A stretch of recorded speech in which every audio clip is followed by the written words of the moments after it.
कैसे? तो marginal farmer को हम ये जो माइग्रेट करना पड़ता है परिवार को, ये मैं भारत की स्थिति को इसलिए भी दिखा रहा हूँ आपको कि इस स्थिति में से हमें उसको सबको बाहर लाने का उपाय तो बहुत कहीं से मिलेगा। तो देखिए आप पहला चित्र जो है, गांव में बैलगाड़ी से बैठे बैठे परिवार लोग स्थलांतर कर रहे हैं, यहाँ पे ट्रक से स्थलांतर हो रहे हैं, यहाँ पे जो भी कुछ बीच में आवास मिला, निवास मिला, वहाँ खाना खा रहे हैं।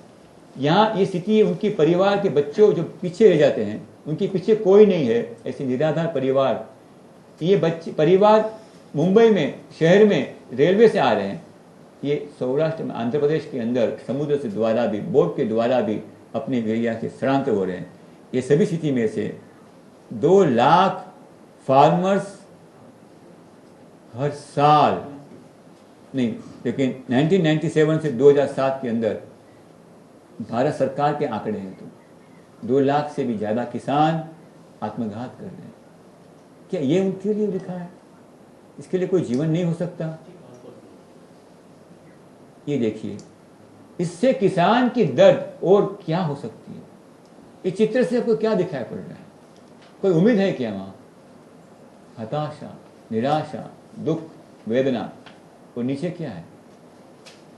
सुसाइड किए हुए अपने परिवार के सभ्यों के साथ परिवार का रुदन। ये सभी के पीछे हमें अभ्यास करने का, उसका उपाय ढूंढने का समय आया है। ये हमें सबको साथ में मिलकर करना है। तो एक बात मैं यहाँ जरूर कहूँगा कि ये सभी के साथ में परिणामों के अंदर हमें भारत की पुराण काल की जो स्थिति थी उसको भी अभ्यास करना पड़ेगा। 1914 में हम लोग जो केबेज खाते थे, गोभी, उसके अंदर कैल्शियम 248 मिलीग्राम था, ये देखिए आप, और 1992 में वो 47 मिलीग्राम हो गया। मैं आपको पालक की बात कहूंगा, जो आयरन के लिए हम खाते हैं, 1914 में जो खाते थे आयरन 64 मिलीग्राम मिलता था, वो 1992 में 2.7 मिलीग्राम। आज हम 2010 में जी रहे हैं मित्रों, इससे ज्यादा तो नहीं होगा, वो कम होगा। तो 1914 में जो हमारे परिवार के लोग खाते थे, उसके सामने आज हमें क्या मिल रहा है? 1 किलो को भी खाओ तो भी हमको उतना नहीं मिलेगा जो हमारे 100 ग्राम में मिलते थे। तो हमारी प्रगति हुई है क्या? मैं प्रश्न पूछ रहा हूं। हमें मालूम ही नहीं हम क्या खा रहे हैं, उसके पोषण तत्वों के बारे में हमने अभ्यास ही नहीं किया है। ये चीज आपकी आंख खोल देगी कि हम लोग क्या खा रहे हैं। सिर्फ मेरे आंखें खोलने का उपाय नहीं, मुझे उपाय देना है आपको। उसका उपाय है, वापस यहाँ कहूंगा, highest number of the malnutrition people 230 million हमारे देश के अंदर, 10 million rural household affected by the seasonal migration and more than 2 lakh farmers suicide between 1997 to 2007। इस स्थिति में यदि हमें आगे बढ़ना, विचार करना है तो क्या करेंगे हम लोग? ये फार्मिंग मेथोडोलॉजी जो हमें डेवलप करनी होगी, उसको क्या क्या चीज को हमें देखना होगा। तो मार्जिनल फार्मर्स जो हैं, अल्पभूधारक जो हैं, उनके लिए कुछ रास्ता ढूंढना पड़ेगा। जो साधन विहीन है, उनके लिए समृद्धि कैसे लाएंगे, वो ढूंढना होगा। तो वो कैसे करेंगे हम? दूसरा है प्रश्न हमारा, बाहर की इनपुट को कैसे कम किया जाए। तीसरी बात है, हम मार्केट से कैसे इंडिपेंडेंट हो, इन purchasing, not in marketing, the selling the product. चौथी बात है, सिंपल हो, हमारी कोई भी योजना ऐसी हो जो सहज हो, सरल हो और अपने हाथ के बस में हो। पांचवी बात, सेल्फ सस्टेनेबल हो, जो भी कोई योजना बताएं वो शाश्वत हो। ऐसी भूमिका को यदि किसी चीज को हमें बात रखनी होगी तो एक में वो उपाय जो हमने 20 साल के अभ्यास के बाद जो अभ्यास करते हुए मालूम पड़ा है, वो मैं आपके साथ शेयर कर रहा हूँ। मेरा दावा ऐसा नहीं है कि अंतिम उपाय है, लेकिन जो भी कुछ काम 20 साल मेरे हाथ से और 40 साल पूज्य दाभोलकर जी ने किया, उसके परिणाम जो आए हैं, जो वैज्ञानिकों ने उसने मान्यता दी है, ऐसे कुछ परिणाम मैं आपके साथ शेयर करूंगा। मुझे लगता है कि उसमें से कुछ हम सबको एक उपाय मिल जाए। तो नेचुको साइंस जो आज का विषय है, उसके ऊपर मैं आता हूँ।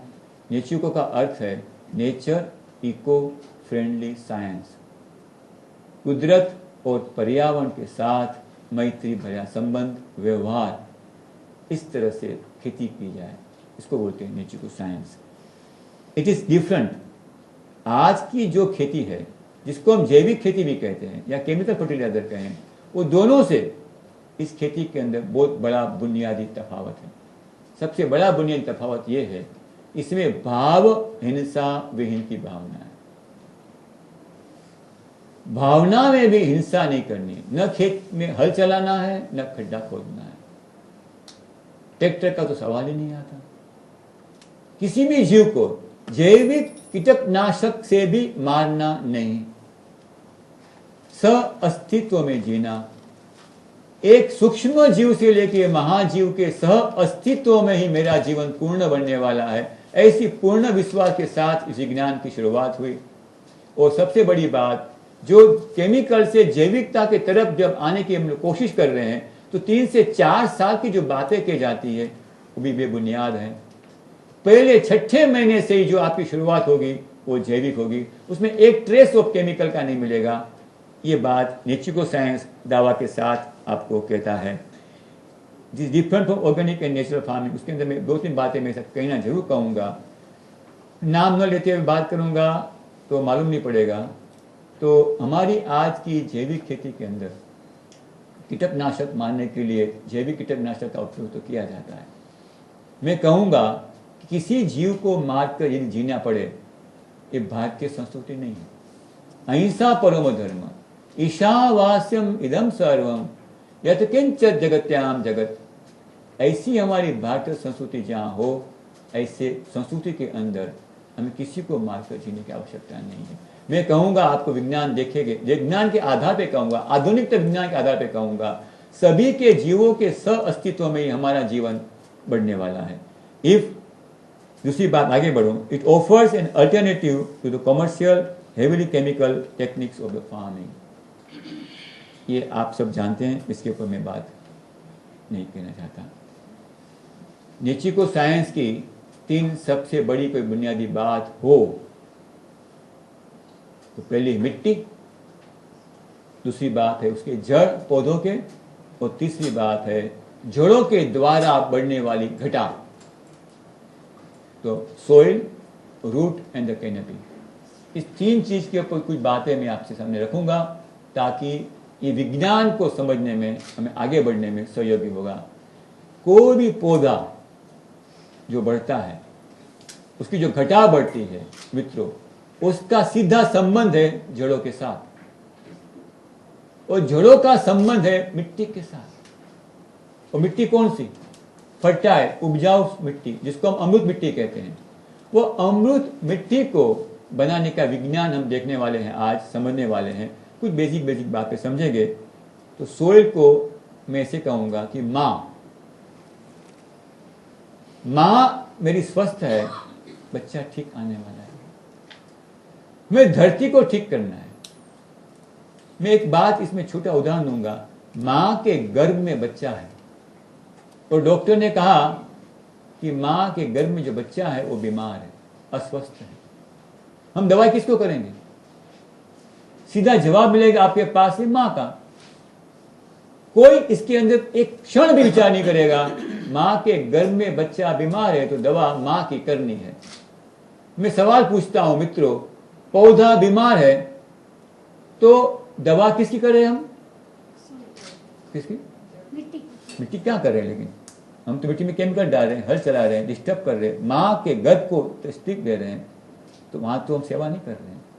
तो मिट्टी की सेवा हमने नहीं की। पौधों के ऊपर जो आए सिम्टम्स, उस सिम्टम्स को हमने दवाई के रूप में, कीड़े को मार के रूप में, कोई ना कोई केमिकल डालते हुए हमने दूर करने की कोशिश की पौधों के सिम्टम्स को। माँ मिट्टी के रूप में जहां उसके रोग का मूल जड़ है, उसके प्रति हमने अभ्यास न किया, न चिंतन किया। तो ये विज्ञान जो कहता है मुझे पहले मिट्टी तैयार करनी है, अमृत मिट्टी। एक दफा मिट्टी बन गई मित्रों, आप जो भी कुछ क्रॉप लगाओगे, मिट्टी ठीक है, माँ ठीक है, बच्चा आना धर्म है, पौधा आना धर्म है, पौधों के ऊपर फल आना धर्म है। ये विज्ञान नहीं है, ये धर्म है।